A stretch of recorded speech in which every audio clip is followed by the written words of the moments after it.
જે માતાએ પોતાની કુખેથી જન્મ આપીને પોતાની ઊંઘ બગાડીને પોતાના ભાગની રોટલી બાળકોની થાળીમાં નાખીને તેમને મોટા કર્યા, એક દિવસ એ જ દીકરાઓ પોતાની એ જ માતાને પૂછવા લાગ્યા કે તારે રોટલી શા માટે જોઈએ છે?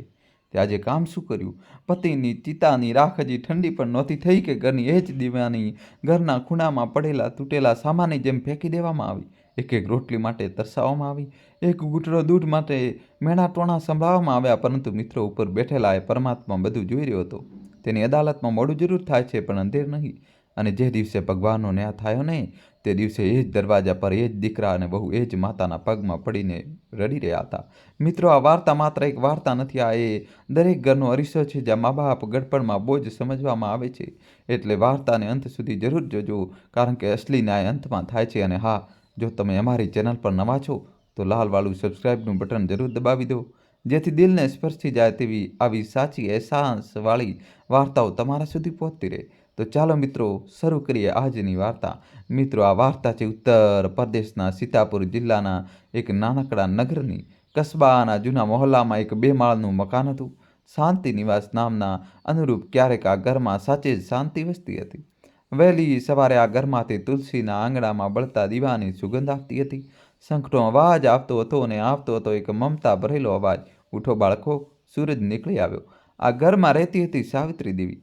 ઉંમર આશરે 68 વર્ષ, કપાળ પર મોટી બિંદી, હાથમાં પતિના નામની બંગડીઓ અને ચહેરા પર એ મમતા જેને જોઈને મહોલ્લાના બાળકો પણ તેમને અમ્મા કહીને દોડી આવતા હતા.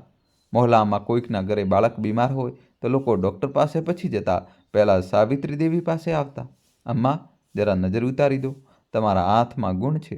સાવિત્રી દેવીના પતિ હતા રામેશ્વર પ્રસાદજી, સરકારી શાળાના નિવૃત્ત માસ્ટર. આખો કસ્બો તેમને માસ્ટરજી કહેતો હતો. સીધા સાદા, પ્રામાણિક અને એટલા દયાળુ કે પોતાના પગારનો એક ભાગ દર મહિને ગરીબ બાળકોના પુસ્તકો અને ફી પાછળ ખર્ચ કરી દેતા હતા. કસ્બામાં એવું ઘર નહોતું જેનું કોઈને કોઈ બાળક માસ્ટરજી પાસે ભણ્યું ન હોય. લોકો કહેતા હતા કે માસ્ટરજી માત્ર પુસ્તકો નથી ભણાવતા, ઇન્સાનિયત માણસાઈ બનાવે છે. સાવિત્રી દેવી ક્યારેક ક્યારેક હસીને કહેતી, સાંભળો છો, થોડું આપણા ગડપણ માટે પણ બચાવી લો. આખો પગાર બીજાના બાળકો પર લૂંટાવી દો છો. તો માસ્ટરજી મુસ્કુરાઈને જવાબ આપતા, સાવિત્રી, ઇન્સાનને નેકી પુણ્ય કરે છે ને એ જ તેનું અસલી બેંક બેલેન્સ હોય છે. આ પૈસા એ જ રહી જશે પણ કોઈ બાળકની દુઆ એ આપણી સાથે જશે. અને વળી મારા ગડપણનો સહારો તો તું છે. જ્યાં સુધી તારો હાથ મારા હાથમાં છે મને કોઈ બેંકની જરૂર નથી. મિત્રો, આ માત્ર પતિ પત્ની નહોતા, આ 2 આત્માઓ હતી જે એકબીજા માટે બની હતી.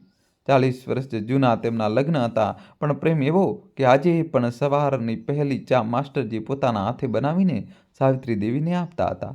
દોસ્તો, કહાની છેલ્લા સુધી જોજો અને વિડીયો લાઇક કરી ચેનલ સબસ્ક્રાઇબ કરી દો. મહોલ્લાની સ્ત્રીઓ મજાક કરતી, સાવિત્રી દીદી, તમારા માસ્ટરજી તો આજે પણ તમારા પર એવા જ ફિદા છે જેવા નવી લગ્નમાં હતા. અને સાવિત્રી દેવી શરમાઈ જતી, બિલકુલ એમ જ જેમ 45 વર્ષ પહેલાં શરમાઈ હતી જ્યારે પહેલીવાર ડોલીમાંથી ઉતરીને આ ઘરમાં આવી હતી. મિત્રો, જરા એ દોરમાં સમયમાં ચાલીએ. 45 વર્ષ પહેલાં શ્રાવણ મહિનો હતો. આકાશમાં કાળા વાદળો હતા અને જમાજમ વરસાદ પડી રહ્યો હતો. 16-17 વર્ષની સાવિત્રી લાલ જોડામાં ડોલીમાંથી ઉતરીને આ ઘરની ઉંમર પર આવી હતી. ઘૂમટો તાણીને બેઠેલી ધ્રુજી રહી હતી. નવું ઘર, નવા લોકો, અજાણ્યું શહેર. તે રાત્રે રૂમમાં જ્યારે રામેશ્વરજી આવ્યા તો સાવિત્રીનું દિલ જોરથી ધડકી રહ્યું હતું. પણ રામેશ્વરજીએ ન તો ઘૂમટો ઉઠાવ્યો, ન કોઈ હક જતાવી દીધો. તેઓ થોડે દૂર બેસી ગયા અને ધીમેથી બોલ્યા, સાવિત્રી, મને ખબર છે તું ડરેલી છે. પોતાનું ઘર, પોતાના મા બાપ, પોતાની બહેનપણીઓ બધું છોડીને આવી છે. હું તારી સાથે બસ એક વાદો કરું છું, આ ઘરમાં તું વહુ બનીને નહીં પણ રાણી બનીને રહીશ. અને હું વાદો કરું છું કે આ ઘરમાં તારી આંખમાંથી ક્યારેય આંસુ નહીં પડવા દઉં, અને જો ક્યારેય પડશે તો તેના પહેલાં મારી આંખમાંથી પડશે. ઘૂમટાની અંદર સાવિત્રીની આંખો ભરાઈ આવી, ડરથી નહીં પણ સુકૂન, શાંતિથી. તે દિવસે તેમને સમજાઈ ગયું હતું કે તેમના પિતાએ તેમનો હાથ કોઈ મર્દના નહીં પણ એક દેવતાના હાથમાં આપ્યો છે. અને સાચું કહું મિત્રો, માસ્ટરજીએ આ વાદો 40 વર્ષ સુધી નિભાવ્યો. શરૂઆતના દિવસો ખૂબ તંગીના હતા. માસ્ટરજીનો પગાર ઓછો હતો. એકવાર તો એવું પણ બન્યું કે મહિનાના છેલ્લા અઠવાડિયામાં ઘરમાં ફક્ત લોટ જ બચ્યો હતો, ન શાક ન દાળ. સાવિત્રી દેવીએ મીઠું અને ડુંગળી સાથે રોટલીઓ પીરસી અને શરમથી નજરો ઝુકાવી દીધી. આજે બસ આ જ છે. માસ્ટરજીએ પહેલો કોળિયો ખાધો અને આંખો બંધ કરીને બોલ્યા, વાહ સાવિત્રી, સાચું કહું, હોટેલવાળા 1000 રૂપિયા લઈને પણ એ સ્વાદ નથી આપી શકતા જે તારા હાથમાં મીઠામાં છે. અસલમાં સ્વાદ ખાવામાં નથી હોતો, ખવડાવવાવાળાના પ્રેમમાં હોય છે. અને સાવિત્રી દેવીની ઝૂકેલી નજરો ઉઠી ગઈ, આંખોમાં આંસુ અને હોઠ પર મુસ્કાન. બંને તણખલું તણખલું જોડ્યું. સાવિત્રી દેવીએ પોતાના લગ્નમાં બંગડીઓ પણ વેચી દીધા, જેથી આ ઘરની છત બની શકે. જ્યારે માસ્ટરજીને ખબર પડી તો તેઓ રડી પડ્યા હતા. સાવિત્રી, તે તારા કંગન? તો સાવિત્રી દેવીએ હસીને કહ્યું હતું, કંગન તો ફરી બની જશે જી, પણ પોતાનું ઘર, પોતાની છત, આ સૌભાગ્ય દરેકને નથી મળતું. અને મારું અસલી ઘરેણું તો તમે છો. એ જ ઘરમાં તેમના 2 દીકરા થયા, મોટો રાજેશ અને નાનો સુરેશ. દીકરાઓના જન્મ પર માસ્ટરજીએ આખા મોહલ્લામાં લાડુ વેચ્યા હતા. સાવિત્રી દેવીએ રાત રાત પર જાગીને બાળકોને ઉછેર્યા, પોતે ભીનામાં સૂતી બાળકોને સૂકા પર સુવડાવ્યા. તાવમાં તપતા બાળકોને છાતી સરસું ચાંપીને આખી રાત રાત મંદિર તરફ મોઢું રાખીને ઊભી રહી. હે ભગવાન, મારા બાળકની તકલીફ મને આપી દે. રાજેશ જ્યારે 6 વર્ષનો હતો ત્યારે તેને ન્યુમોનિયા થઈ ગયો હતો. ડૉક્ટરે કહ્યું હતું કે હાલત નાજુક છે. 2 અઠવાડિયે સાવિત્રી દેવી રાત રાત સૂતી નહોતી. બાળકના ઓશિકા પાસે બેસીને તેનું માથું પંપાળતી રહી અને માસ્ટરજીએ પોતાની ઘડિયાળ વેચીને દવાઓ ખરીદી. એ જ ઘડિયાળ જે તેમને નોકરીના પહેલા દિવસે તેમના પિતાએ આપી હતી. સાવિત્રી દેવીએ રડતા રડતા કહ્યું, તમારી સૌથી વહાલી નિશાની. તો માસ્ટરજી બોલ્યા, પગલી, બાપની નિશાની કરતાં મોટો બાપનો ન્યાય હોય છે. જ્યારે ઘરમાં ખાવાનું ઓછું પડતું તો સાવિત્રી દેવી પોતાની થાળીની રોટલીઓ ચૂપચાપ દીકરીઓની થાળીમાં મૂકી દેતી અને પોતે પાણી પીને કહેતી, મને આજે ભૂખ નથી. અને મિત્રો, આ જુઠ્ઠાણું માસ્ટરજી હંમેશા પકડી લેતા હતા. તેઓ ચૂપકેથી પોતાની રોટલી સાવિત્રીની થાળીમાં મૂકી દેતા અને કાનમાં કહેતા, માનો ત્યાગ તો બધા જુએ છે સાવિત્રી, પણ માની ભૂખ કોઈ નથી જોતું, હું જોઉં છું. મિત્રો, આ વાક્ય યાદ રાખજો, મને આજે ભૂખ નથી. કારણ કે આ માની આ જુઠ્ઠી વાત આગળ જઈને આ જ વાર્તામાં સત્યનો સૌથી મોટો તમાચો બનવાની હતી. સમય પોતાની રફતારથી ચાલતો રહ્યો. દીકરાઓ મોટા થયા, ભણ્યા ગણ્યા. રાજેશને એક પ્રાઇવેટ કંપનીમાં સારી નોકરી લાગી ગઈ અને સુરેશે કસ્બામાં જ ઇલેક્ટ્રોનિક્સની એક દુકાન ખોલી લીધી. અને મિત્રો, આ દુકાન ખુલી હતી માસ્ટરજીના રિટાયરમેન્ટના પૈસાથી. માસ્ટરજીએ એક પળ પણ વિચાર્યું નહોતું. પૂરી રકમ દીકરાના હાથમાં મૂકી દીધી. લે બેટા, બાપની કમાણી દીકરાના કામમાં ના આવે તો કયા કામની? પછી બંનેના લગ્ન થયા. મોટી વહુ આવી કવિતા, જોવામાં સુંદર, વાતોમાં તેજ અને દિલમાં હિસાબ કિતાબ. નાની વહુ આવી નિશા, જેની જીભ કાતર કરતાં પણ વધુ તેજ ચાલતી હતી. શરૂમાં બધું ઠીક રહ્યું. સાવિત્રી દેવીએ બંને વહુઓને દીકરીઓની જેમ અપનાવી.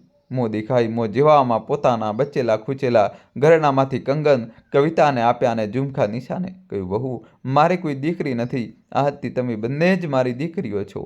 આ ઘરમાં હું ક્યારેય સાસુ બનીને નહીં, પણ મા બનીને રહીશ. અને સાવિત્રી દેવીએ આ નિભાવ્યું પણ ખરું. વહુઓના પિયરથી કોઈ આવતું તો સૌથી સારું ખાવાનું બનાવતી. કવિતાને પહેલીવાર માં બનવાનું હતું તો 9 મહિના સાવિત્રી દેવીએ તેને રસોડામાં હાથ અડકાવવા દીધો ન હતો. પોતે તેના માટે ગુંદના લાડુ, હીરારો, પંજરી બનાવતી રહી. નિશા બીમાર પડતી તો રાત રાત પર તેનું માથું દબાવતી. પણ મિત્રો, કહેવાય છે ને કે દાનત ચહેરો જોઈને નહીં પણ સમય આવે દેખાય છે. અને એ સમય હવે ધીરે ધીરે નજીક આવી રહ્યો હતો. રાજેશ અને કવિતાના ઘરે દીકરો થયો આરવ અને સુરેશ તથા નિશાના ઘરે દીકરી પરી. પૌત્ર પૌત્રી પામીને માસ્ટરજી અને સાવિત્રી દેવીની તો જાણે દુનિયા જ પૂર્ણ થઈ ગઈ. માસ્ટરજી આરવને ખભા પર બેસાડીને આખા બજારની શેર કરાવતા અને સાવિત્રી દેવી પરીને ખોળામાં લઈને હાલરડા સંભળાવતી. સાંજે બંને પતિ પત્ની છત પર બેસતા. માસ્ટરજી કહેતા, જો સાવિત્રી, ભગવાને આપણને બધું જ આપ્યું છે, પૂરો પરિવાર, દીકરીઓ, વહુઓ, પૌત્ર પૌત્રી. હવે તો બસ એ જ દુઆ છે કે જ્યારે જઈએ તો તારો હાથ પકડીને જઈએ. સાવિત્રી દેવી તેમના ખભા પર માથું મૂકીને કહેતી, આવી વાતો ન કરો જી, તમારા વગર હું એક દિવસ પણ કેવી રીતે જીવીશ? અને માસ્ટરજી હસીને કહેતા, પગલી, હું મરીને પણ તને એકલી નહીં છોડું. જોજે, જ્યારે પણ તારા પર કોઈ મુસીબત આવશે, હું કોઈને કોઈ રૂપમાં તારી ઢાલ બનીને આવીશ. મિત્રો, એ સાંજે છત પર કહેવાયેલી આ વાત આકાશે પણ સાંભળી હતી અને આકાશ કંઈ ભૂલતું નથી. દિવસો પસાર થતા ગયા. માસ્ટરજીની ઉંમર હવે 75 પાર કરી ચૂકી હતી. શરીર ધીરે ધીરે જવાબ આપવા લાગ્યું હતું. એક સવારની વાત છે. સાવિત્રી દેવી પૂજા કરીને ઉઠી તો જોયું કે માસ્ટરજી હજી સુધી પલંગ પર જ હતા. આ પહેલી વાર હતું. 40 વર્ષમાં એવું ક્યારેય નહોતું બન્યું કે સૂરજ નીકળી આવે અને માસ્ટરજી પલંગ પર હોય. રોજ તો તેઓ પહેલાં જ ચા બનાવતા હતા. સાંભળો છો, તબિયત તો ઠીક છે ને? સાવિત્રી દેવીએ કપાળ પર હાથ મૂક્યો તો ચોંકી ગઈ. શરીર તાવથી તપી રહ્યું હતું. શ્વાસ ભારે હતા અને માસ્ટરજીએ ધીમા અવાજે કહ્યું, સાવિત્રી, છાતીમાં કંઈક ભારે ભારે જેવું લાગી રહ્યું છે. સાવિત્રી દેવીનું કલેજું ધ્રુજી ઉઠ્યું. તે ગભરાઈને નીચે આવી. મોટો દીકરો રાજેશ ઓફિસ માટે તૈયાર થઈ રહ્યો હતો. અરીસાની સામે ટાઈ બાંધી રહ્યો હતો. રાજેશ બેટા, તારા બાબુજીની તબિયત ખૂબ ખરાબ લાગી રહી છે. તાવ તેજ છે, છાતીમાં ભારેપણું કહી રહ્યા છે. જરા ડૉક્ટર પાસે લઈ ચાલ ને. રાજેશે અરીસામાં જોતા જોતા જ જવાબ આપ્યો, માં, આજે મારી ખૂબ જરૂરી મીટિંગ છે. પ્રમોશનની વાત છે, સાંજે જોઉં છું. એમ પણ ગડપણમાં તાવ બાવ આવ્યા જ રાખે છે. એક ક્રોસિન આપી દો. બેટા, ક્રોસિનની વાત નથી, છાતીમાં દુખાવો છે તેમને. એટલામાં મોટી બહુ કવિતા ચાનો કપ લઈને આવી અને વચ્ચે જ બોલી પડી, માજી, તમે સવારમાં એમ જ એમનું મગજ ખરાબ ન કરો. આટલી મુશ્કેલીથી તો પ્રમોશનની તક આવી છે. બાબુજીને કંઈ નહીં થાય. ગરડા લોકોનું તો રોજનું આ જ નાટક છે. ક્યારેક ઘૂંટણ, ક્યારેક કમર, ક્યારેક છાતી. નાટક? સાવિત્રી દેવીનું કલેજું કાંપી ગયું. બહુ, એ તમારા સસરા છે. આ ઘરની છત તેમની જ કમાણીની છે, જેની નીચે તમે ઊભા છો. હા, ખબર છે. જાઓ, નાના ભાઈને કહો, એમની તો દુકાન છે, એ લઈ જશે. સાવિત્રી દેવી ભારે પગલે નાના દીકરા સુરેશના રૂમ તરફ વધી. દરેક ડગલે દિલમાં એક જ દુઆ હતી કે નાનો તો મના નહીં કરે. દરવાજો ખખડાવ્યો તો નાની બહુ નિશાએ ખોલ્યો. આંખો ચોળતા ચોળતા, શું થયું માજી સવારમાં? બહુ, સુરેશને જગાડી દે. બાબુજીની તબિયત ખૂબ ખરાબ છે, હોસ્પિટલ લઈ જવાના છે. અંદરથી સુરેશનો અવાજ આવ્યો, માં, આજે દુકાને મોટો માલ આવવાનો છે, હું નહીં જઈ શકું. અને એમ પણ ગયા વખતે પણ બાબુજીના ઈલાજમાં મારા 8,000 લાગી ગયા હતા. આ વખતે મોટા ભાઈને કહો. દર વખતે નાનો દીકરો જ કેમ? 8,000? મિત્રો, એ દીકરો 8,000 ગણાવી રહ્યો હતો, જેની આખી દુકાન બાપના રિટાયરમેન્ટના લાખો રૂપિયાથી ઊભી થઈ હતી. અને નિશાએ મેણું મારતા દરવાજો બંધ કરી દીધો. અહીં પૈસા ઝાડ પર નથી ઉગતા માજી. મિત્રો, વિચારો, એ માના દિલ પર શું વીતી હશે જે દીકરાઓને આંગળી પકડીને ચાલતા શીખવ્યું હતું. આજે એ જ દીકરા પિતાને હોસ્પિટલ લઈ જવા માટે હિસાબ માંડી રહ્યા હતા. સાવિત્રી દેવીની આંખોમાંથી આંસુ વહી નીકળ્યા, પણ તેમણે પાલવતી આંસુ લૂછ્યા. કમર સીધી કરી અને પોતે રિક્ષા બોલાવીને પોતાના ધ્રુજતા હાથે પતિને સહારો આપીને હોસ્પિટલ લઈ ગઈ. રસ્તામાં રિક્ષામાં માસ્ટરજીએ પત્નીનો હાથ પકડ્યો અને ધીમેથી પૂછ્યું, દીકરાઓને કહ્યું હતું? સાવિત્રી દેવીએ નજરો ચોરી લીધી. એ બંને જરૂરી કામમાં હતા જી. માસ્ટરજી ફીકું હસ્યા. સાવિત્રી, 40 વર્ષમાં તારું એક પણ જૂઠ્ઠાણું મારાથી છુપાયું છે કે શું? તારી આંખો બધું કહી દે છે. અને સાવિત્રી દેવીએ મોઢું ફેરવીને પોતાના આંસુ પી લીધા. ડૉક્ટરે તપાસ કરી અને ચહેરો ગંભીર થઈ ગયો. માતાજી, એમનું હૃદય નબળું પડી ગયું છે. તેમને દાખલ કરવા પડશે અને કદાચ મોટા શહેરમાં લઈ જવા. ખર્ચ આશરે 1.5-2 લાખ આવી શકે છે. ઘરે આવીને સાવિત્રી દેવીએ રાત્રે બંને દીકરાઓની સામે હાથ જોડી દીધા. એ માં જેને ક્યારેય કોઈની સામે હાથ ફેલાવ્યો નહોતો, આજે પોતાના જ દીકરાઓની સામે ભિખારણ બનીને ઊભી હતી. બેટા, તારા બાબુજીની જિંદગીનો સવાલ છે. 1.5 લાખની વાત છે. તમે બંને મળીને. રાજેશ બોલ્યો, માં, 1.5 લાખ. હજી હમણાં જ તો આરવના સ્કૂલની ફી ભરી છે, અને એમ પણ આ ઉંમરે આટલો ખર્ચ કરીને શું ફાયદો? 75ના થઈ ગયા છે બાબુજી, હવે કેટલું જીવશે? મિત્રો, હવે કેટલું જીવશે? આ શબ્દો જ્યારે દીકરાની જુબાનથી નીકળ્યા તો દરવાજા પાછળ ઊભેલા માસ્ટરજીએ પોતે સાંભળી લીધા. એ માસ્ટરજી જેમણે આજ રાજેશના ભણતર માટે પોતાની સાયકલ પણ વેચી દીધી હતી અને 5 કિલોમીટર પગપાળા શાળાએ જતા હતા. એ બાપ જેને પોતાની ઘડિયાળ વેચીને આ જ દીકરાઓને ન્યુમોનિયા ઠીક કરાવ્યો હતો, તે રાત્રે માસ્ટરજી ચૂપચાપ પોતાના રૂમમાં પાછા આવી ગયા. ન કોઈ ફરિયાદ, ન કોઈ ગુસ્સો, બસ આંખોમાં એક એવો દુખાવો જે મોત કરતાં પણ ઊંડો હતો. સાવિત્રી દેવીને બસ એટલું જ હતું, સાવિત્રી, મારે હોસ્પિટલ નથી જવું. જે ઈલાજ માટે દીકરા બાપની ઉંમરનો હિસાબ માંડે, એ ઈલાજ કરાવીને જીવવું પણ શું જીવવું? મને બસ તારા હાથની ખીચડી ખવડાવી દે અને મારી પાસે બેસી જા. દોસ્તો, કહાની છેલ્લા સુધી જોજો, નવો ટ્વિસ્ટ આવશે. વિડીયો લાઇક કરી ચેનલ સબસ્ક્રાઈબ કરી દો. સાવિત્રી દેવીએ રડતા રડતા ખીચડી બનાવી, પોતાના હાથે એક એક કોળિયો ખવડાવ્યો, બિલકુલ એમ જ જેમ ક્યારેક પોતાના બાળકોને ખવડાવતી હતી. માસ્ટરજીએ ખાતા ખાતા કહ્યું, યાદ છે સાવિત્રી?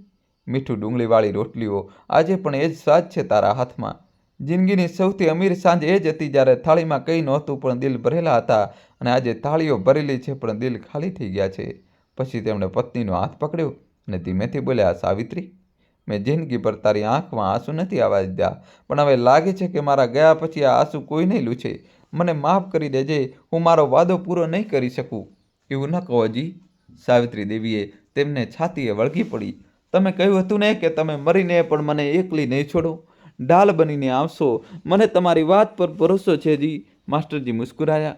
એ જ 40 વર્ષ સુધી મુસ્કાન. બોલ્યા, હા પગલી, ભરોસો રાખજે, ઉપરવાળાની લાકડીમાં અવાજ નથી હોતો, પણ તેની નજરથી કાંઈ છુપાતું નથી. મેં જિંદગીમાં જે પુણ્ય વાવી છે ને, એ પાક એક દિવસ જરૂર પાકશે. મારી નેકીઓ, મારી દુઆઓ એક દિવસ તારી અને આપણી ઢાળ બનશે. બસ તૂટી ન જતી. અને સાંભળ, જ્યારે પણ મારી યાદ આવે, અરીસો ન જોતી. પોતાની હથેળી જોજે. જે હાથને મેં 40 વર્ષ સુધી પકડ્યો છે, તેમાં મારો સાથ હંમેશા રહેશે. અને મિત્રો, તે જ રાત્રે આશરે 3 વાગ્યે સાવિત્રી દેવીનો હાથ પકડી રાખતા રાખતા માસ્ટરજી હંમેશા માટે આ દુનિયામાંથી ચાલ્યા ગયા.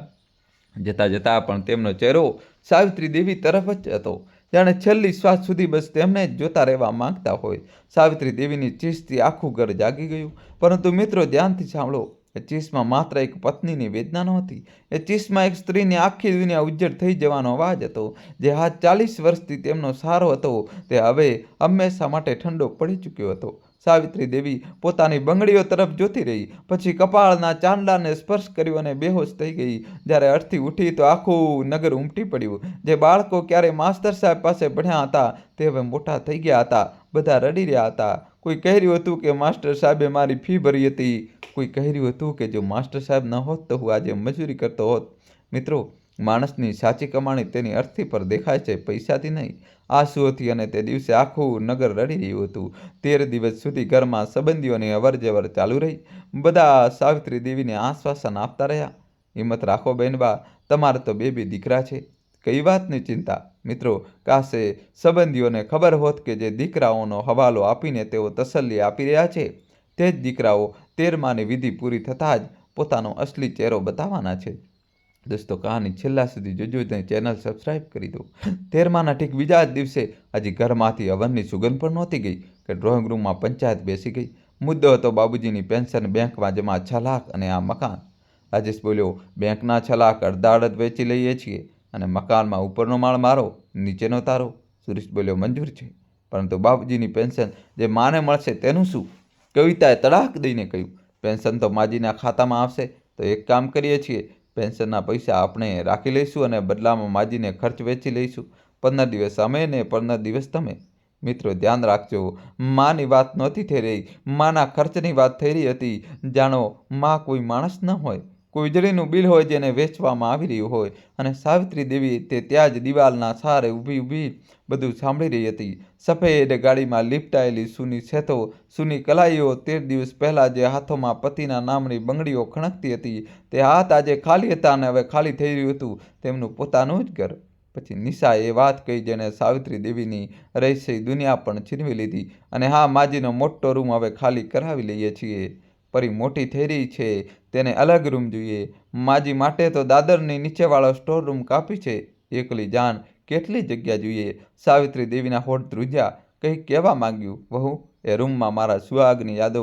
પરંતુ શબ્દો ગળામાં જ દમ તોડી ગયા. કોઈએ તેમની તરફ જોયું પણ નહીં. તે જ સાંજે તેમનો સામાન, એક જૂની પેટી, 4 સાડીઓ, તુલસીની માળા અને માસ્ટર સાહેબની તસવીર દાદરની નીચે પેલા અંધારા સ્ટોરરૂમમાં પહોંચાડીને દેવાયો, જ્યાં ક્યારેક ઘરનો તૂટેલો ફૂટેલો સામાન રાખવામાં આવતો હતો. સ્ટોરરૂમમાં ન તો બારી હતી, ન પંખો બરાબર ચાલતો હતો. એક તૂટેલો ખાટલો, એક જૂનું ગાદલું. બસ આ જ હવે એ સ્ત્રીની દુનિયા હતી, જેને પોતાના દાગીના વેચીને આ આખું ઘર બનાવડાવ્યું હતું. મિત્રો, જે રૂમમાં 40 વર્ષનો સુહાગ વસતો હતો, જે બારીમાંથી માસ્ટર સાહેબ સાથે ચાંદ જોયો હતો, જે દિવાલ પર દીકરાઓના બાળપણના માપના નિશાન બનેલા હતા, તે રૂમમાંથી માને એમ કાઢી મૂકવામાં આવી જાણે કોઈ ભાડુઆતને કાઢી મૂકવામાં આવે. તે રાત્રે સાવિત્રી દેવી સ્ટોર રૂમના તૂટેલા ખાટલા પર બેઠી પતિની તસવીર છાતીએ લગાવીને ધ્રુસકે રડી. જોઈ રહ્યા છો ને તમે? તમારા જતાં આજે તમારી સાવિત્રીની શું હાલત કરી દીધી આ લોકોએ. તમે કહ્યું હતું ઢાલ બનીને આવશો, ક્યાં છો તમે? સાંભળી રહ્યા છો ને? ક્યાં છો તમે? તસવીર ખામોશ હતી, પરંતુ મિત્રો, કહેવાય છે ને કે જ્યારે કોઈ સાચા દિલથી પુકારે છે તો અવાજ ઉપર સુધી જરૂર જાય છે. બસ જવાબ આપવામાં સમય લાગે છે. હવે શરૂ થયો એ દોર જેને એ વાર્તાને આ નામ આપ્યું. બંને વહુઓએ રસોઈ અલગ કરી લીધી અને નક્કી થયું કે 15 દિવસ માજીનું ખાવાનું મોટી વહુ આપશે. 15 દિવસ નાની, પરંતુ મિત્રો, ખાવાનું શું હતું? સવારે 1 કપ મોળી ચા, તે પણ વધેલી, ફરીથી ગરમ કરેલી. બપોરે 2 સૂકી રોટલી અને પાણી જેવી દાળ, જેમાં દાળના દાણા શોધવા પડતા હતા. રાત્રે ક્યારેક મળ્યું, ક્યારેક ભૂલી ગયા. એને મહિનાના છેલ્લા દિવસોમાં તો બંને વહુઓમાં ઝઘડો થઈ જતો. આ મહિનો 31 દિવસનો છે. છેલ્લા દિવસની રોટલી તારી તરફથી જશે. મિત્રો, માની રોટલી પર તારીખોનો હિસાબ ચાલી રહ્યો હતો. જે માના હાથમાં ખાવાની સુગંધી આખો મહોલ્લો મહેકતો હતો. જે તહેવાર પર 20-20 લોકોનું ખાવા એકલી બનાવતી હતી અને સૌથી છેલ્લે પોતે ખાતી હતી, તે હવે સૂકી રોટલીઓની મોહતાજ બની ગઈ હતી. દોસ્તો, કહાની છેલ્લા સુધી જોજો. એક દિવસની વાત છે. બપોરના 2 વાગી ગયા હતા. ખાવાનું ના આવ્યું. 3 વાગ્યા, 4 વાગ્યા. સાવિત્રી દેવીના આંતરડા ભૂખથી પીડાવા લાગ્યા. સવારથી માત્ર 1 કપ ચા પીધી હતી. ગડપણમાં સુગરની નબળાઈ અલગ. હાથ કાપવા લાગ્યા. આંખોની સામે અંધારા આવવા લાગ્યા. આખરે હિંમત કરીને રસોડાના દરવાજા સુધી ગઈ. "બહુ કવિતા બેટા, આજે ખાવાનું?" કવિતાએ ફરીને એવી રીતે જોયું જાણે કોઈ ભિખારી દરવાજા પર આવી ગયો હોય. "ઉફ માજી, આખો દિવસ બસ ખાવાનું શરમ નથી આવતી? આખો દિવસ સ્ટોરરૂમમાં પડી રહ્યો છું. એક કામ નથી કરતા અને ખાવાનું જોઈએ ટાઈમસર. આ હોટેલ નથી જેમને ટાઈમસર ખાવાનું જોઈએ તે કમાઈને બતાવે." સાવિત્રી દેવી સતબત થઈ ગઈ. "વહુ, મેં આખી જિંદગી આ ઘર માટે તારી ગોદ ભરાઈમાં મેં જ તો સાંભળી લીધી તમારી રામાયણ. 1000 વાર આખી જિંદગી કર્યું તો કયો ઉપકાર કર્યો? દરેક માં કરે છે." અને થાળી એવી રીતે પછાડવામાં આવી કે દાળ છલકાઈને જમીન પર પડી ગઈ. સાવિત્રી દેવીએ ધ્રુજતા હાથે એ થાળી ઉઠાવી. 2 રોટલીઓ જેના કિનારા બળેલા હતા તે આંસુઓ સાથે મળી ગઈ. મિત્રો, તે દિવસે રોટલી સાથે જે મીઠું હતું ને, તે દાળનું નહીં, આંસુઓનું હતું. તે રાત્રે તેમને માસ્તર સાહેબની વાત યાદ આવી. માની ભૂખ કોઈ નથી જોતું, હું જોઉં છું. આજે તેમની ભૂખ જોનારા કોઈ નહોતું. તેમની તસવીરે કહ્યું, "જુઓ જી, આજે હું ફરી કહી રહી છું, મને ભૂખ નથી. તફાવત બસ એટલો જ જે પહેલાં આ જૂઠ મમતામાં બોલતી હતી, આજે મજબૂરીમાં બોલું છું." ધીમે ધીમે જુલમ વધતા ગયા. ઘરનું આખું કામ, ઝાડુ, પોતા, વાસણ, કપડાં, શાકભાજી સુધારવું, બધું સાવિત્રી દેવી પાસે કરાવવામાં આવવા લાગ્યું. વહુઓ સિરિયલ જોતી અને 68 વર્ષની સાસુ ઘૂંટણના દુખાવાથી કણસતા કણસતા પોતા કરતી. કમર નમી ગઈ હતી, છતાં કામનો બોજ સીધો હતો અને બદલામાં 2 રોટલીઓ પર પણ ઉપકાર.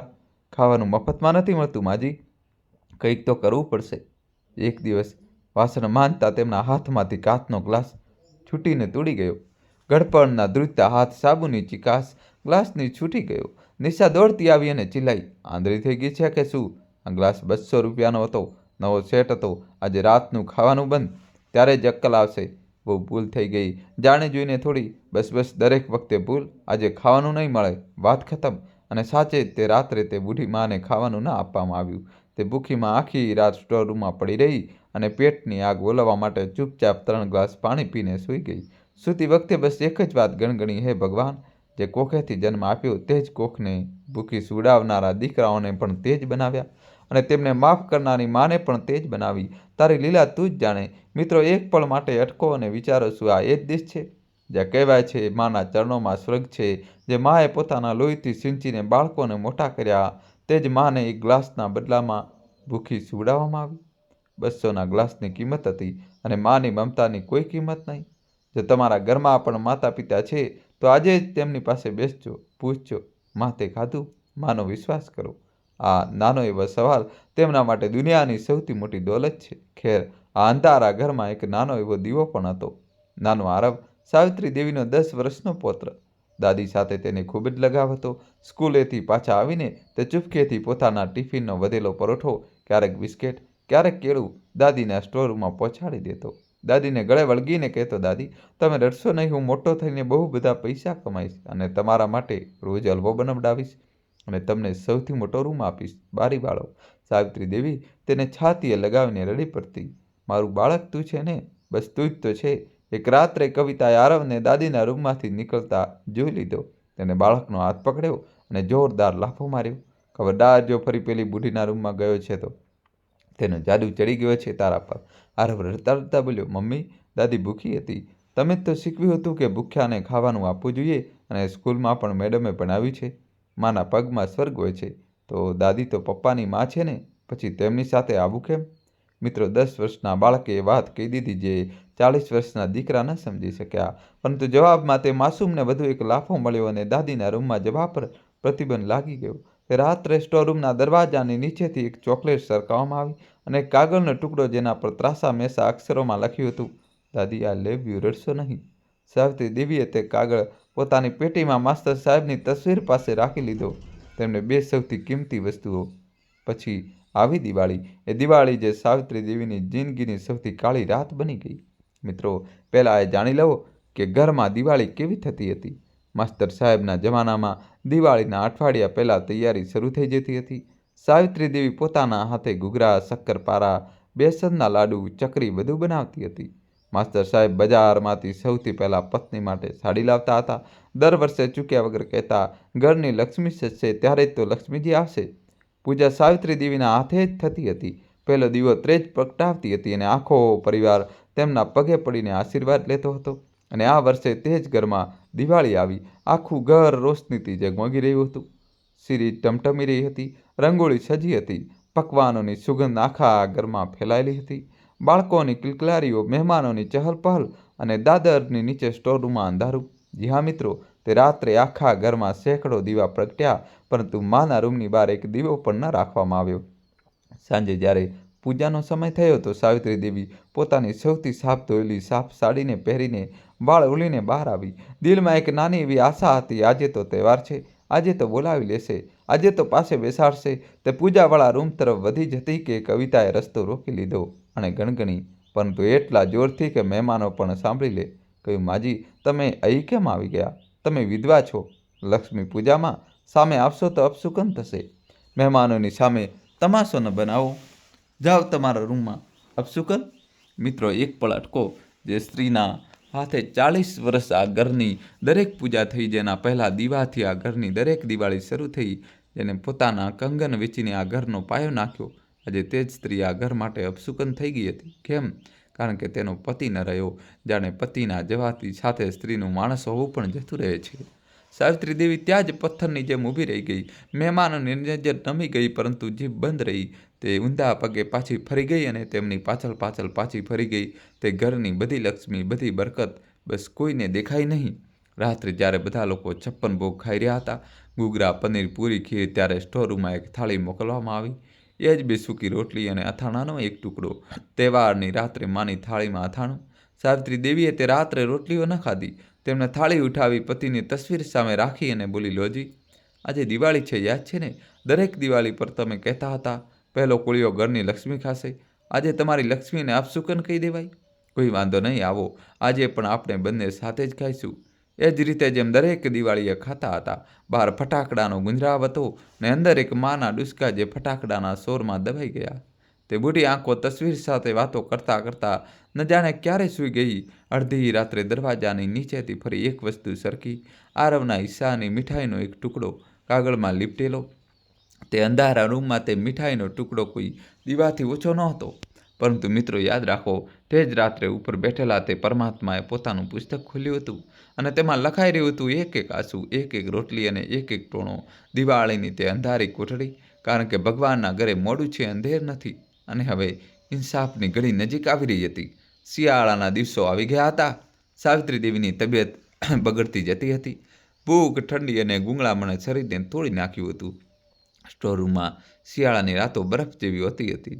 એક જૂનો દાબળો અને તેમાં સંકોચાયેલી એક માં. બસ એક જ સહારો બચ્યો હતો. સવારે સવારે મંદિરે જવું, ત્યાં જ બે ઘડી સુકૂન મળતું, ભગવાન સાથે વાતો થતી અને ક્યારેક ક્યારેક પૂજારીજી પ્રસાદનો હલવો આપી દેતા તો પેટની આગ પણ થોડી ઓલવાઈ જતી. મિત્રો, વિચારો, જે સ્ત્રી ક્યારે 20 લોકોને પેટ ભરીને ખવડાવતી હતી, તે હવે મંદિરના પ્રસાદથી પેટ ભરતી હતી. તે દિવસે ધુમ્મસ બહુ ગાઢું હતું. હાથ નહોતો સૂજતો. સાવિત્રી દેવી 3 દિવસથી તાવમાં હતી અને ગઈ રાત્રે ફરી ખાવાનું આપવાનું ભૂલી જવાનું હતું. ખાલી પેટ, ધગમગતું શરીર, ધ્રુજતા પગે તે મંદિરના પગથિયા ચડી રહી હતી. 7 પગ યાદ થયા હતા.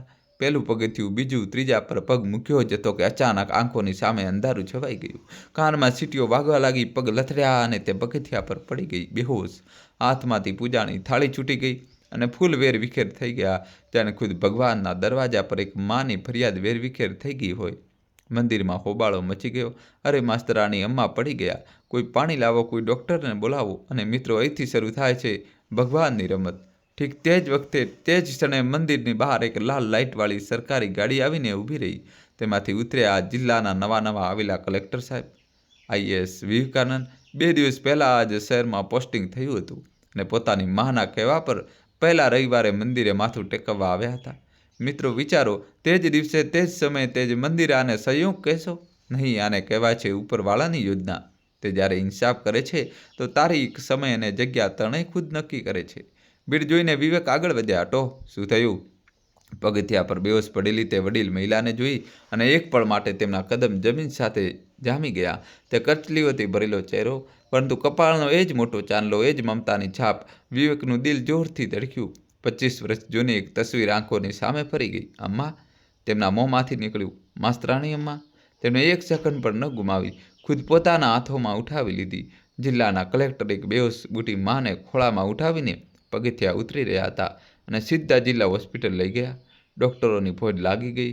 આખરે કલેક્ટર સાહેબ ખુદ ઊભા હતા. તપાસ થઈ તો ડૉક્ટરે જે કહ્યું તેણે વિવેકની આંખોમાં લોહી ઉતારી દીધું. સર, તેમના શરીરમાં લોહીની ભારે અછત છે. સુગર બેહદ ઓછું છે. આ ઘણા મહિનાઓથી પેટ ભરીને ખાવાનું નથી ખાઈ રહ્યા. હાથ પર મહેનતના ચિરાડા છે. ઠંડીથી શરીર અકળાઈ ગયું છે. સર, સાફ કહું તો આ વડીલ મહિલા ભૂખ અને ઉપેક્ષાની દર્દી છે. અને આવું ત્યારે થાય છે જ્યારે ઘરના લોકો. ડૉક્ટર ચૂપ થઈ ગયો. પરંતુ વિવેક બધું સમજી ગયા. તેમની મુઠ્ઠીઓ ભીસાઈ ગઈ. મિત્રો, હવે તમે વિચારી રહ્યા હશો કે આ વિવેકાનંદ છે કોણ અને માસ્તરાણી અમ્મા સાથે તેમનો શું સંબંધ? તો ચાલો 25 વર્ષ પાછળ જઈએ. આ જ નગરની એક તૂટેલી ફૂટેલી ઝૂંપડી પટ્ટીમાં એક રિક્ષાવાળો રહેતો હતો, રામદીન. તેનો દીકરો હતો વિવેક. વિવેક ભણવામાં એટલો તેજ કે સવાલ પૂછતા પહેલાં જવાબ તૈયાર હોય, પરંતુ કિસ્મતે ખિસ્સું ખાલી રાખ્યું હતું. 8મા પછી સ્કૂલની ફી ભરવાના પૈસા નહોતા. રામદીને કહી દીધું હતું, બેટા, ભણતર અમીરોના ચોચલા છે. કાલથી મારી સાથે રિક્ષા ચલા. તે દિવસે 12 વર્ષનો વિવેક સ્કૂલની બહાર પીપળાના નીચે બેસીને રડી રહ્યો હતો. ત્યારે જ એક હાથ તેના ખભા પર આવ્યો. માસ્તર રામેશ્વર પ્રસાદ? જી હા મિત્રો, એ જ માસ્તર સાહેબ. તેમણે પૂછ્યું, કેમ રડી રહ્યો છે બેટા? અને જ્યારે આખી વાત સાંભળી તો વિવેકનો હાથ પકડીને સીધા તેનો પિતા પાસે ગયા. રામદીન, તારો દીકરો હીરો છે. આની ફી, આની ચોપડીઓ અને આજથી મારી જવાબદારી. તું બસ આને ભણવા દે. આ છોકરો એક દિવસ આખા નગરનું નામ રોશન કરશે. મારી વાત લખી રાખ. તે દિવસથી વિવેક રોજ સાંજે માસ્તર સાહેબના ઘરે ભણવા આવવા લાગ્યો. અને મિત્રો, તે ઘરમાં તેને માત્ર શિક્ષણ ન મળ્યું, માં મળી. રાત્રે જ્યારે તે ભણતા ભણતા ભૂખ્યો થઈ જતો અને ગરીબ બાળક ક્યારેક કહેતું નહીં કે ભૂખ્યું છે, તો એક મમતાની મૂર્ત ચૂપકેથી તેની સાથે થાળી રાખી દેતી. ગરમા ગરમ ફૂલેલી રોટલીઓ, દાળ અને ઉપરથી ઘી. માથા પર હાથ ફેરવીને કહેતી, ભણી લે બેટા, ભૂખ્યા પેટે ભણતર ન થાય. અને સાંભળ, સંકોચ ન કરતો. માંથી ભૂખ છુપાવાય કે? એક દિવસ વિવેકે પૂછ્યું હતું, અમ્મા, તમે મારા માટે આટલું કેમ કરો છો? હું તો પારખો છું. તો સાવિત્રી દેવી હસીને કહ્યું હતું, પગલા, મારા માટે કોઈ બાળક પારખું નથી હોતું. અને સાંભળ, એક દિવસ તું બહુ મોટો માણસ બનીશ, ત્યારે અમ્માની રોટલીઓનું દેવું ચૂકવવાનું ભૂલતો નહીં. કોઈ બીજા ભૂખ્યાને ખવડાવી દેજે. બસ આ જ વસૂલાત છે. 12મા ધોરણમાં વિવેકે આખા જિલ્લામાં ટોપ કર્યું. મીઠાઈનો ડબ્બો લઈને સૌથી પહેલાં આ જ ઘરે આવ્યો હતો. માસ્ટર સાહેબે ગળે લગાવ્યો અને અમ્માએ આરતી ઉતારી હતી. નજરનું ટપકું લગાવ્યું હતું, મારો દીકરો અફસર બનશે એક દિવસ. પછી વિવેક શહેરમાં ચાલ્યો ગયો. ભણતર, સંઘર્ષ, દિવસ રાત એક, અને આખરે તે દિવસ આવ્યો. યુપીએસસીનું રિઝલ્ટ. વિવેકાનંદ આઈએએસ રિક્ષાવાળાનો દીકરો કલેક્ટર બની ગયો. ટ્રેનિંગ પછી જ્યારે તે પહેલીવાર નગરમાં પાછો ફર્યો અને માસ્ટર સાહેબના ઘરનું સરનામું પૂછ્યું, તો ખબર પડી કે માસ્ટર સાહેબ દુનિયા છોડી ચૂક્યા છે. વિવેક શમશાનની તે દિશામાં હાથ જોડીને બહુ રડ્યો હતો. માસ્ટર સાહેબ, તમે રોકાયા કેમ નહીં? હું તમારી આપેલી વિદ્યા પરત કરવા આવ્યો હતો. તે ભાગદોડમાં અમ્મા સાથે મુલાકાત નહોતી થઈ શકી. અને આજે 25 વર્ષ પછી ભગવાને તેને એ જ અમ્માની સામે લાવીને ઊભો રાખી દીધો. મંદિરના પગથિયા પર બેહોશ, ભૂખી તે અમ્મા જે કહેતી હતી, માંથી ભૂખ છુપાવાય કે? આજે ખુદ પોતાની ભૂખ આખી દુનિયાથી છુપાવી રહી હતી. મિત્રો, યાદ છે ને, માસ્ટર સાહેબે કહ્યું હતું, મારી નેકીઓ, મારી દુઆઓ એક દિવસ તમારી ઢાલ બનશે.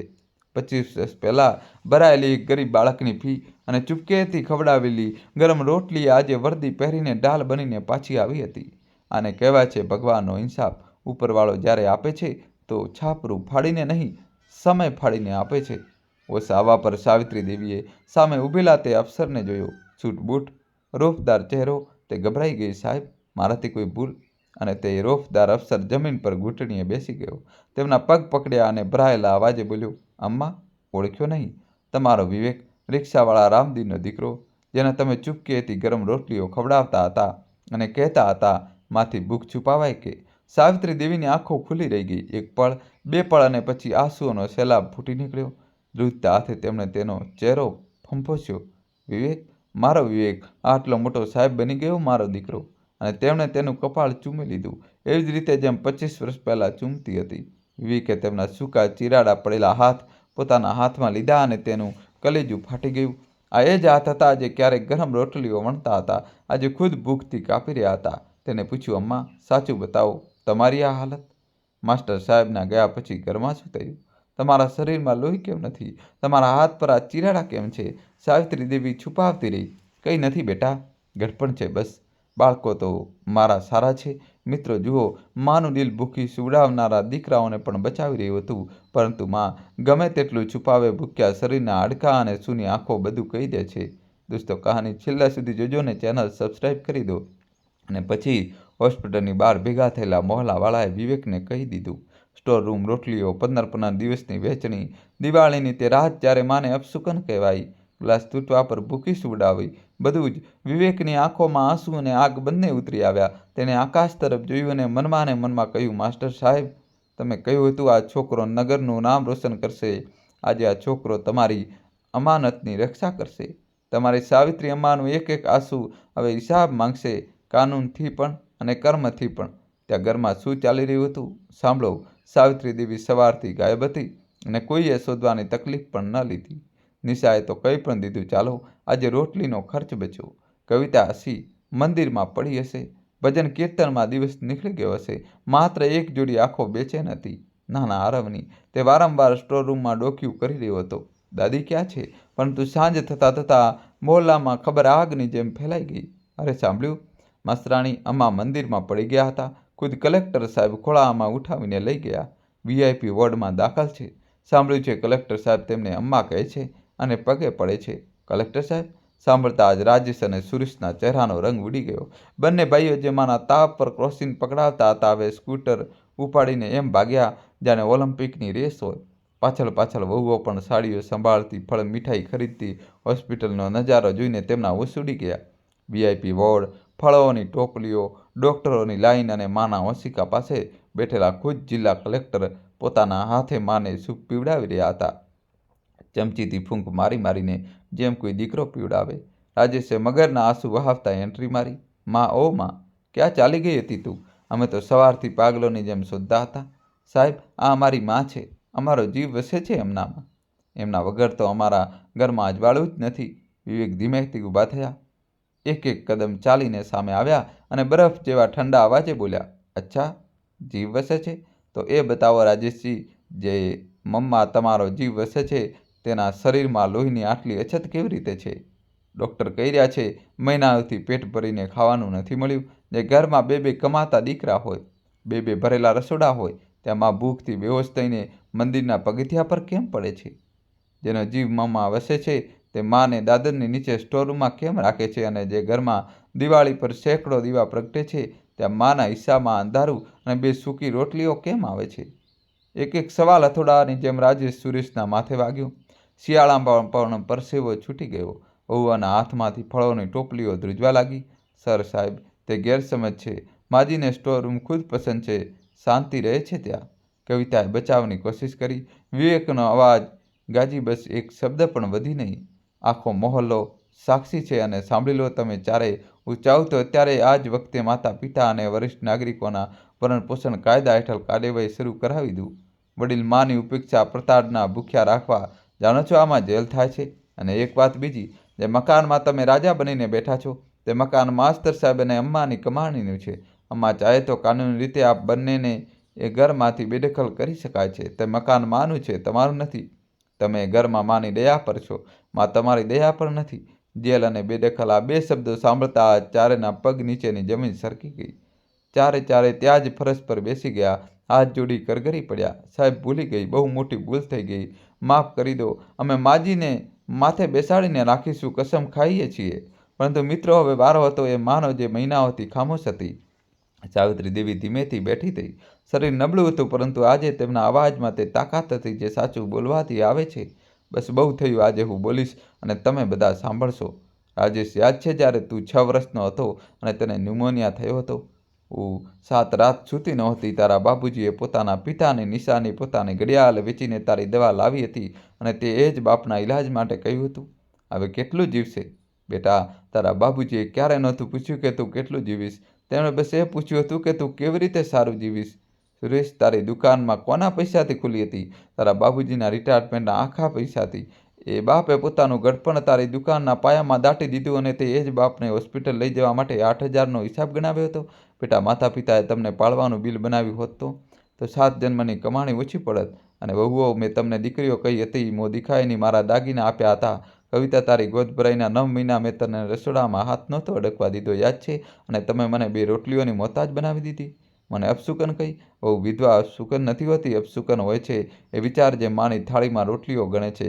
છતાં મેં ક્યારેય બદદુઆ નથી આપી, કારણ કે માની જુબાનથી મેં બસ એટલું કહ્યું હતું, હે ભગવાન, તું જ જોઈ લેજે. અને જુઓ, તેણે જોઈ લીધું. જે દિવસે તમે મને સ્ટોરરૂમમાં નાખી હતી, તે દિવસે ઉપરવાળાએ મારો રૂમ ક્યાંક બીજે તૈયાર કરવાનું શરૂ કરી દીધું હતું. જે દીકરા મને રોટલી માટે તરસાવતા હતા, આજે તે જ મારી સામે માફી માટે તરસાઈ રહ્યા છે. આજ છે ભગવાનનો ઇન્સાફ. તેના ઘરે મોડું છે, અંધેર નથી. આખો બોર્ડ સતબદ્ધ, નર્સો, ડૉક્ટર, મોહલ્લાવાળા, બધાની આંખો ભીની હતી. બંને દીકરાઓની આંખોમાંથી આજે પહેલીવાર સાચા આંસુ પડી રહ્યા હતા, કારણ કે આજે ડર અને સત્ય બંને એકસાથે સામે ઊભા હતા. વિવેકે પૂછ્યું, અમ્મા, બસ એક ઈશારો કરો, કાનૂન પોતાનું કામ કરશે. આ લોકો આ જ લાયક છે. અને મિત્રો, અહીં તે માએ કહ્યું જે માત્ર એક મા જ કહી શકે, નહીં બેટા, જેલ એમને સજા નથી. એમની અસલી સજા તો એ છે કે એમને જિંદગીભર યાદ રહેશે કે એમણે પોતાની માને રોટલી માટે તરસાવી હતી. અને જ્યારે તેમને પોતાના બાળકો મોટા થશે તો તેમને દરેક પર ડર લાગશે કે ક્યાંક ઇતિહાસ પોતાને દોહરાવી ના દે. બાળકો એ જ શીખે છે જે જુએ છે. આરવ અને પરીએ બધું જોયું છે. આ ડર એમની ઉંમર કેદ છે. દોસ્તો, વિડીયો લાઇક કરી ચેનલ સબસ્ક્રાઈબ કરી દો. પછી તેમણે પોતાના દીકરાઓ તરફ જોયું. પરંતુ હવે કેટલીક વાતો મારી શરતો પર થશે. હવે હું તે સ્ટોરરૂમમાં નહીં રહું. તે ઘર મારા પતિની કમાણીનું છે. મારા કંગનના પાયા પર ઊભું છે. હું મારી એ જ રૂમમાં રહીશ જ્યાં મારા સુહાગની યાદો છે. પેન્શન મારા હાથમાં રહેશે. હું કોઈની મોહતાજ નથી. હું આ ઘર પર બોજ નથી. હું આ ઘરની માલિક છું. અને હા, રસોડામાં હું જ્યારે ચાહું ત્યારે જઈશ. ખાવાનું બનાવવા નહીં, મારા પૌત્ર પૌત્રીઓના મારા હાથે ખવડાવવા. અને એક છેલ્લી વાત, મારા આરવ પરથી પ્રતિબંધ આજથી ખતમ. જે બાળકે પોતાના હિસ્સાની મીઠાઈ દરવાજાની નીચેથી સરકાવી હતી ને, તે બાળકે તમારા બધા કરતાં વધુ ઇન્સાનિયત બતાવી છે. આ સાંભળીને કવિતાની નજરો જમીનમાં ખૂંપી ગઈ. તેને તે લાખો યાદ આવી ગયો જે તેને પોતાના જ દીકરાને ઇન્સાનિયત શીખવવાની સજામાં માર્યો હતો. વિવેક મુસ્કરાયા. અને હું દર રવિવારે આવીશ. આમાં તમારા હાથની એ જ ગરમ રોટલીઓ ખાવા. અને ખબરદાર, તેમણે દીકરાઓ તરફ જોયું. જે અમ્માના ચહેરા પર મને એક પણ કરચલી દેખાઈ તો. જિલ્લાના કલેક્ટર આ અમ્માના દીકરા છે. આ વાત આ નગરનું બાળક જાણે છે. મિત્રો, તે દિવસ પછી શાંતિ નિવાસ સાચે જ શાંતિ નિવાસ બની ગયું. સાવિત્રી દેવી પોતાના જૂના રૂમમાં પાછી ફરી ગઈ. એ જ બારી પાસે જ્યાંથી માસ્ટર સાહેબ સાથે ચાંદ જોયા કરતી હતી. પહેલી રાત્રે તેમણે પતિની તસવીર બારી પાસે રાખી અને કહ્યું, લોજી, આજે ફરી આપણે બંને સાથે ચાંદ જોઈશું. વહુઓ હવે સવારે ચા લઈને આવતી. પહેલાં ડરતી, પરંતુ ધીમે ધીમે માની મમતાએ એ કરી બતાવી જે ડર ન કરી શક્યો. થોડા મહિના પછી જ્યારે કવિતા તેજ તાવમાં તપી, તો સાવિત્રી દેવીએ જ રાત પર જાગીને તેનું માથું પંપાળ્યું. તેના માટે ખીચડી બનાવી. કવિતા રડી પડી. માજી, મેં તમને ભૂખ્યા રાખ્યા. તમારી થાળીમાં રોટલીઓ ગણી અને તમે મારા ઓશિકા પાસે બેઠા છો. કેમ માજી? સાવિત્રી દેવીએ તેનું માથું પંપાળતા બસ એટલું કહ્યું, વહુ, માં બદલો નથી લેતી. માં તો બસ રાહ જોતી હોય છે કે તેના બાળકો માણસ બની જાય. અને આજે તારા આંસુઓમાં મને તે માણસ દેખાઈ ગયો. રાજેશ અને સુરેશ હવે રોજ સવારે માના પગે લાગીને કામે જાય છે. સુરેશે દુકાનની પહેલી કમાણીથી મા માટે સોનાના કંગન બનાવડાવ્યા. માં, બાબુજી કહેતા હતા, તમે પોતાના કંગન વેચીને ઘર બનાવ્યું હતું. બેટા, ઘર નથી પરત કરી શકતો, પણ કંગન પરત કરી રહ્યો છે. સાવિત્રી દેવીએ કંગન પહેર્યા અને તે દિવસે વર્ષો પછી તે ખુલીને રડી. પણ આ આંસુ દર્દના નહોતા. આરવ હવે ફરીથી દાદીના ખોળામાં વાર્તાઓ સાંભળે છે. હવે ચોરી છુપીથી નહીં, ડંકાની ચોટ પર. અને હા, હવે દરેક સાંજ દાદી તેને પોતાના હાથે હલવો ખવડાવે છે. વાયદા મુજબ બારીવાળા રૂમમાં બેસીને. અને દર રવિવારે કલેક્ટર સાહેબની ગાડી તે ગલીમાં રોકાય છે. આખો મહોલ્લો જુએ છે. જિલ્લાના સૌથી મોટા અફસર એક બુઢી માના હાથની રોટલી ખાઈને તેમના પગે લાગીને જાય છે. જતાં જતાં દરેક વખતે કહે છે, અમ્મા, આવતા અઠવાડિયે ફરી ભૂખ લાગશે. અને અમ્મા હસીને કહે છે, માંથી ભૂખ છુપાવાય કે? અને દરેક સાંજે સાવિત્રી દેવી પોતાના પતિની તસવીર સામે દીવો પ્રગટાવે છે અને કહે છે, જોયુજી, તમે વાયદો નિભાવ્યો. કહ્યું હતું ને, ઢાલ બનીને આવીશ. આવ્યા મારા વિવેકના રૂમમાં. સાચું કહેતા હતા. તમે નક્કી જ અસલી બેંક બેલેન્સ છે. તમારી વાવેલી ફસલ પાકી થઈ ગઈ છે.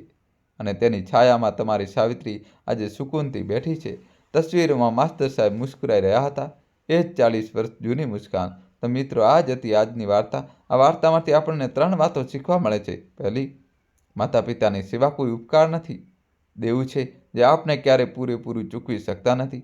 બીજી, આજે તમે તમારા માતા પિતા સાથે જે કરશો, કાલે તમારા બાળકો તમારી સાથે એ જ કરશે. કારણ કે બાળકો જોઈને શીખે છે. અને ત્રીજી, ભગવાનના ઘરે મોડું છે અંધેર નથી. નેકી ક્યારેય વ્યર્થ જતી નથી, તે પાછી આવે છે, ક્યારેક ઢાલ બનીને, ક્યારેક ઇન્સાફ બનીને. તો મિત્રો, હવે તમને કોમેન્ટ કરીને જરૂર જણાવો, આ વાર્તામાં અસલી ગુનેગાર કોણ હતું? મેણા મારનારી વહુઓ કે ખામોશ રહેનારા દીકરાઓ? અને શું સાવિત્રી દેવીનું પોતાના બાળકોને માફ કરવાનું સાચું હતું કે તેમને સજા અપાવી જોઈતી હતી? તમારો અભિપ્રાય મારા માટે બહુ મહત્વનો છે, એટલા માટે કમેન્ટ બોક્સમાં પોતાના દિલની વાત જરૂર લખજો. જો આ વાર્તાએ તમારી આંખો નમ કરી હોય, તમારા દિલને સ્પર્શી હોય તો વિડીયોને લાઇક કરો, પોતાના પરિવાર અને મિત્રો સાથે શેર કરો, ખાસ કરીને તેમની સાથે જેમને માની કિંમત સમજવાની જરૂર છે. અને અમારી ચેનલના દોસ્તો સબસ્ક્રાઈબ કરીને બેલ આઇકન જરૂર દબાવી દો, જેથી આવી દિલને સ્પર્શી જાય તેવી સાચી અહેસાસવાળી વાર્તાઓ સૌથી પહેલાં તમારા સુધી પહોંચે. મળીએ છીએ આગામી વાર્તામાં. ત્યાં સુધી પોતાના માતા પિતાનો ખ્યાલ રાખો, કારણ કે જેમના સાથે માતા પિતાનો હાથ હોય છે તેઓ દુનિયાના સૌથી અમીર માણસ હોય છે. ધન્યવાદ. અને મિત્રો, કોમેન્ટમાં તમારે જય શ્રી કૃષ્ણ તો લખવું જ પડશે. જલ્દીથી તમારા ભાઈ માટે જય શ્રી કૃષ્ણ લખી દો. વિડીયો લાઇક કરી ચેનલ સબસ્ક્રાઈબ કરી દો. ખૂબ ખૂબ ધન્યવાદ. દિલથી આભાર.